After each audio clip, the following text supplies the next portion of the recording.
Hello friends, आज के हम इस वीडियो में पढ़ेंगे कक्षा 10 के लिए विज्ञान में चैप्टर का नाम है प्रकाश का परावर्तन। इसमें हम देखेंगे प्रकाश का परावर्तन का पूरा चैप्टर हम आपको सॉल्व कराएंगे। तो चलिए आइए हम अपने इस क्लास को स्टार्ट करते हैं। आज हमारा पहली क्लास है विज्ञान की। आपको रोज़ डेली एक वीडियो मिलेगी। तो देखिए, पहले हम प्रकाश का परावर्तन चैप्टर का नाम है, तो हमें ये पता होना चाहिए कि प्रकाश किसे कहते हैं। तो प्रकाश किसे कहते हैं, प्रकाश का परिभाषा क्या है। तो प्रकाश का एक सिंपल में परिभाषा क्या है कि प्रकाश एक प्रकार की ऊर्जा है जो हमारे दृष्टि ज्ञान को क्या करता है, जागृत करता है। प्रकाश एक प्रकार की ऊर्जा है जो हमारे दृष्टि ज्ञान को क्या करता है, जागृत करता है। अथवा प्रकाश वह भौतिक साधन या कारण है जिससे हम वस्तु को देख सकते हैं। ठीक, प्रकाश के बगैर हम किसी भी चीज़ को नहीं देख सकते। इसका दो परिभाषा है। पहला कि प्रकाश एक प्रकार की ऊर्जा है जो हमारे दृष्टि ज्ञान को जागृत करता है, या फिर प्रकाश वह भौतिक साधन या कारण है जिससे हम वस्तु को क्या कर सकते हैं, देख सकते हैं। तो ये रहा आपका परिभाषा, आप इसको याद कर लीजिएगा। देखिए, अब हम आते हैं कि प्रकाश के गुण। तो प्रकाश का गुण क्या होता है, हम इस चैप्टर को आसानी से पढ़ेंगे। आप समझते हुए पढ़ना, क्योंकि आप रटेंगे तो कभी भी याद नहीं होगा। तो देखिए, प्रकाश के गुण। प्रकाश के गुण में पहला गुण प्रकाश का क्या होता है। प्रकाश का पहला गुण वो होता है कि प्रकाश एक सीधी रेखा में चलती है। क्या, प्रकाश से सीधी रेखा में चलती है। ठीक है, प्रकाश का पहला गुण क्या है, प्रकाश से सीधी रेखा में चलती है। दूसरा, निर्वात में प्रकाश की चाल जो होता है, निर्वात में प्रकाश की चाल कितना होता है, 3×10⁸ मीटर प्रति सेकेंड होता है। ठीक है, निर्वात में प्रकाश की चाल 3×10⁸ मीटर प्रति सेकेंड होता है। एक प्रकाश के गुण में पहला प्रकाश का गुण क्या है कि प्रकाश एक सीधी रेखा में चलती है। दूसरा, निर्वात में प्रकाश की चाल 3×10⁸ मीटर प्रति सेकेंड होती है। तीसरा, अभी जो चैप्टर का क्या नाम है, प्रकाश का परावर्तन। तो प्रकाश में क्या होता है, परावर्तन का गुण होता है। प्रकाश में क्या होता है, परावर्तन का गुण होता है। चौथा, प्रकाश में क्या होता है, अपवर्तन का गुण होता है, अपवर्तन का गुण होता है। पांचवा, प्रकाश में वर्ण विक्षेपण का गुण होता है, वर्ण विक्षेपण का गुण होता है। वर्ण विक्षेपण मतलब रंगों को बिखेरना। तो प्रकाश में इतने गुण आते हैं, और आपके पेपर में भी पूछा जाता है कि प्रकाश के गुण लिखिए 2-3 नंबर में। तो आप जानते रहिए कि फर्स्ट ऑफ ऑल क्या है कि प्रकाश एक सीधी रेखा में चलती है। दूसरा, निर्वात में प्रकाश की चाल कितना होती है, 3×10⁸ मीटर प्रति सेकेंड होती है। निर्वात में प्रकाश की चाल 3×10⁸ मीटर प्रति सेकेंड होती है। प्रकाश में परावर्तन का गुण होता है, प्रकाश में अपवर्तन का गुण होता है, प्रकाश में वर्ण विक्षेपण का गुण होता है, मतलब रंगों को बिखेरता भी है। तो आपने अभी क्या पढ़ा, प्रकाश के गुण।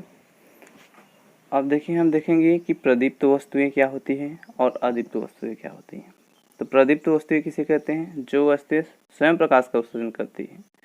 जो स्वयं प्रकाश का उत्सर्जन करती है उसे क्या कहते हैं, प्रदीप्त वस्तु। या जिसमें स्वयं का प्रकाश होता है उसे क्या कहते हैं, प्रदीप्त वस्तु। जैसे स्वयं का प्रकाश किसमें होता है, जैसे स्वयं का प्रकाश किसमें होता है, सूर्य में किसका प्रकाश होता है, स्वयं का प्रकाश होता है। मोमबत्ती में स्वयं का प्रकाश होता है। टार्च में स्वयं का प्रकाश होता है। ठीक है, तो जिसमें स्वयं का प्रकाश हो, मतलब जिसके अंदर खुद का प्रकाश हो, उसे क्या कहते हैं, जिसके अंदर खुद का प्रकाश हो उसे क्या कहते हैं, प्रदीप्त वस्तुएं। और जिसमें खुद का प्रकाश नहीं होता उसे क्या कहते हैं, अदीप्त वस्तुएं। अदीप्त वस्तुएं या अप्रदीप्त वस्तुएं, प्रदीप्त वस्तुएं। जिसमें स्वयं का प्रकाश होता है उसे क्या कहते हैं, प्रदीप्त वस्तुएं। और जिसमें स्वयं का प्रकाश नहीं होता उसे क्या कहते हैं, अदीप्त वस्तुएं कहते हैं। अदीप्त वस्तुएं में कौन सी हमारी वस्तु आती है, जिसमें स्वयं का प्रकाश न हो। लिख देते हैं, जिसमें स्वयं का प्रकाश न हो, जिसमें स्वयं का प्रकाश न हो, जिसमें स्वयं का प्रकाश न हो उसे क्या कहते हैं, अदीप्त वस्तुएं कहते हैं या अप्रदीप्त वस्तुएं कहते हैं। जैसे स्वयं का प्रकाश किसमें नहीं होता, चंद्रमा में। चंद्रमा में स्वयं का प्रकाश नहीं होता।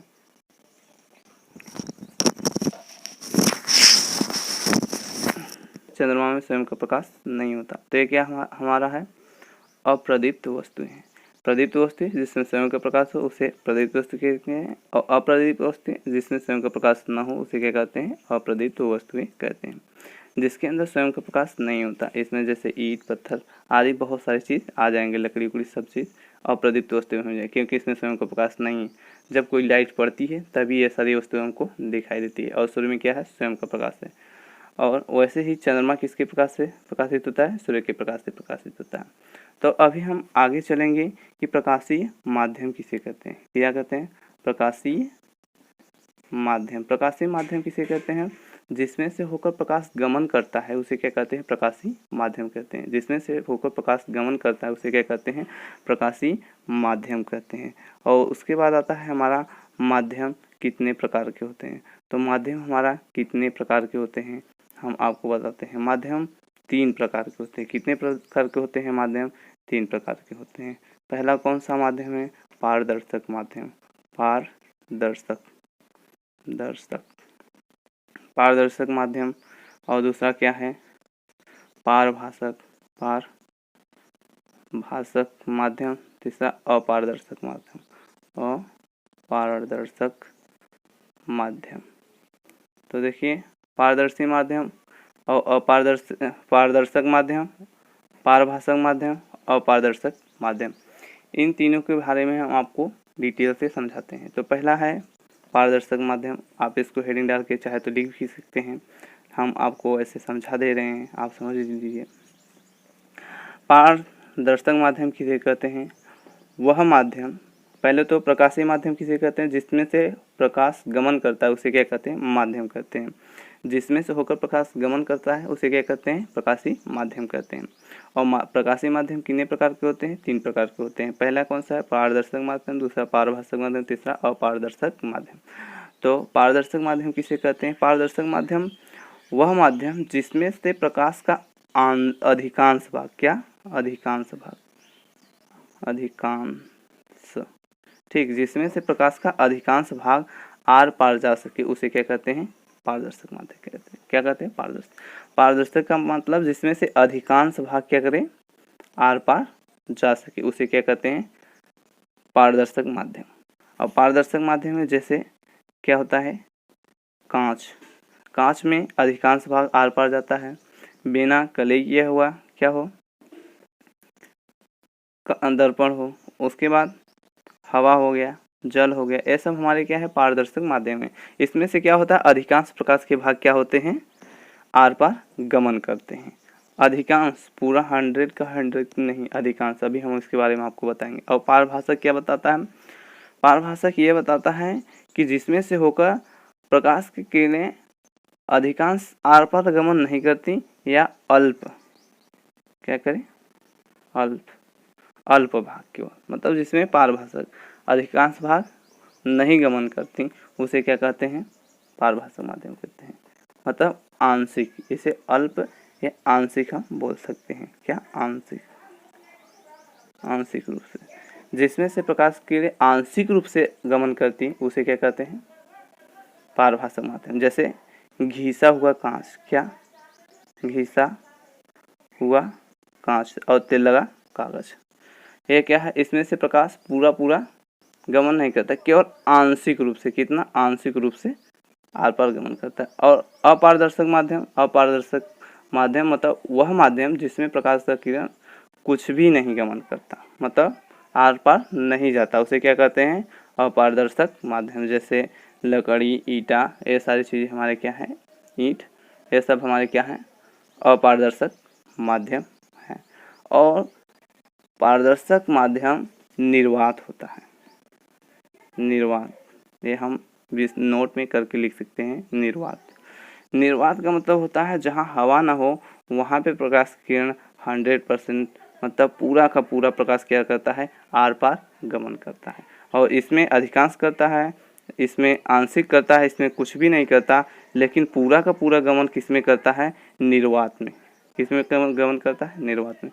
तो आज की क्लास हमारी इतना ही, अगले वीडियो में हम मिलेंगे इससे आगे की क्लास में। तब तक आप वीडियो को देखिए और सीखिए, चैनल को सब्सक्राइब करिए।